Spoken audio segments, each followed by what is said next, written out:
En este espacio cultural que nos brinda la Universidad La Gran Colombia estábamos hablando ayer de las ondulaciones del espíritu de la gente en distintos tipos de manifestaciones culturales, cómo pasamos de épocas eminentemente románticas donde el espíritu se desborda, donde tienen presencia las grandes manifestaciones del color y de la figura en la pintura, o las grandes obras de escultores también que reflejan ese espíritu eminentemente romántico, para luego caer en épocas, o caer no, o llegar a épocas de clasicismo. Es el eterno péndulo de la historia del que nos hablaba Nietzsche. Nietzsche, ese gran pensador alemán que murió loco, pero que dejó obras que impresionan mucho la historia humana. El sentido pendular de la historia va y viene. En Colombia hemos tenido el mismo proceso y tuvimos un gran especialista en el estudio de estos temas, Álvaro Gómez Hurtado. Les queremos recomendar la lectura de La Revolución en América. No estamos seguros en el momento en que hablamos con ustedes de que haya aparecido una nueva edición de ese libro capital para entender estos ciclos culturales, y especialmente el paso por el barroco, que es una historia que a Álvaro Gómez le impresionaba sobre toda consideración. Ese pensamiento de Álvaro Gómez está en su libro cumbre, que es La Revolución en América. Después escribió otro libro importantísimo para rescatar su vida, su obra, su pensamiento, que fue el que escribió cuando el M-19 lo tenía secuestrado. Es que aquí se nos olvidan las cosas. Álvaro Gómez fue asesinado y nadie ha podido averiguar por quién, nadie ha querido averiguar por quién, aunque ciertos movimientos en el Cartel del Norte del Valle, con ciertos elementos de la Policía Nacional, podían indicar con claridad hacia dónde debían ir las investigaciones. No ha sido posible. ¿Por qué lo mataron? Una grande obra de Enrique Gómez Hurtado que refleja este abandono de Colombia por la verdad. Pero todo esto viene a que Álvaro Gómez Hurtado era no solamente un gran fenómeno político, sino un enorme fenómeno cultural.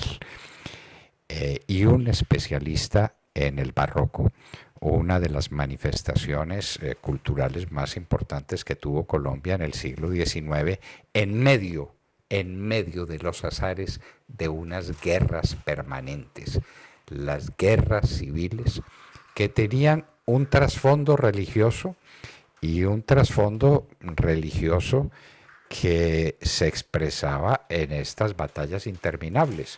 Los liberales quitándole los bienes a la Iglesia Católica, siguiendo los lineamientos de Carlos III de España, que expropió los bienes de la Iglesia.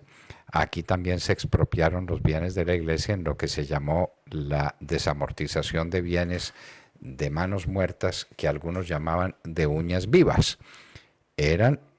Eso tenía un trasfondo cultural de enorme importancia, y éramos entonces tributarios del romanticismo, del barroco, que se expresó en el romanticismo de finales del siglo XIX, de comienzos del siglo XX. No hay que olvidar una cosa fundamental, y es que nuestros grandes poetas de esa primera parte del siglo XX fueron poetas de un romanticismo y de un barroquismo enorme, como José Asunción Silva, tal vez el más consagrado y el más reconocido de los miembros del romanticismo cultural en Colombia. De manera que tenemos pues esa realidad nuestra, que no es una realidad distinta al espíritu del tiempo que va y que viene. Esta época, nos preguntamos, ¿es época de qué? Hay épocas de grandes crisis que no se saben expresar, no sabemos qué es lo que hay. En materia de música, por ejemplo, ese reggaetón, ¿eso qué es? Alguien podría decir que es barroco, que es churrigueresco, que eso no es nada, eso no es nada. No tenemos un alma para expresar en estos tiempos de indefiniciones, en estos tiempos de crisis profunda. ¿Qué falta nos está haciendo un pensador como Álvaro Gómez Hurtado en este momento? Y por eso les recordamos a ustedes y les recomendamos un libro capital escrito por Juan Esteban Costaín, que se llama precisamente Álvaro, su vida y su tiempo tal vez, y su siglo. No lo tenemos a la mano, pero es un libro capital porque está toda la historia de Colombia a propósito de Álvaro Gómez Hurtado, la historia de Colombia a partir del padre de Álvaro, de Laureano Gómez, el hombre tempestad, cómo ese hombre tempestad se expresa, su pesimismo enorme con respecto al destino de Colombia y al destino de todos los países que están en esta zona tropical en el mundo, y cómo viene después su hijo Álvaro y cómo los dos son elementos fundamentales en dos aspectos: el de la terrible violencia política que azotó el país después de que cayera la República Conservadora en el año 30, por la división del Partido Conservador entre las candidaturas del momento, la candidatura del maestro Valencia y la candidatura de Vázquez Cobo, movidas desde la Iglesia Católica, que cometió pues unos extremos de influencia o de injerencia en los asuntos políticos del país. Pero todo esto, ¿a qué viene?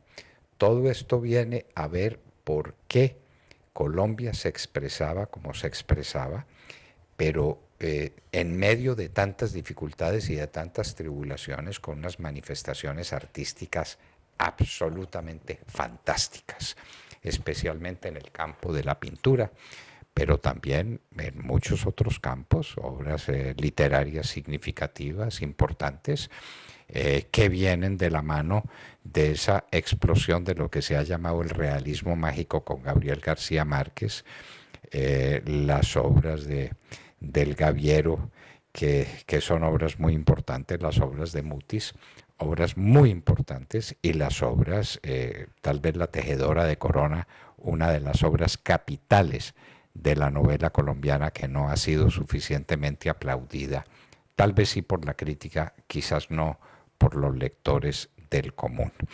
Pero señores, la historia va y viene, el sentido pendular de la historia. Reflexión para nosotros: ¿en qué punto se encuentra el péndulo de nuestro corazón?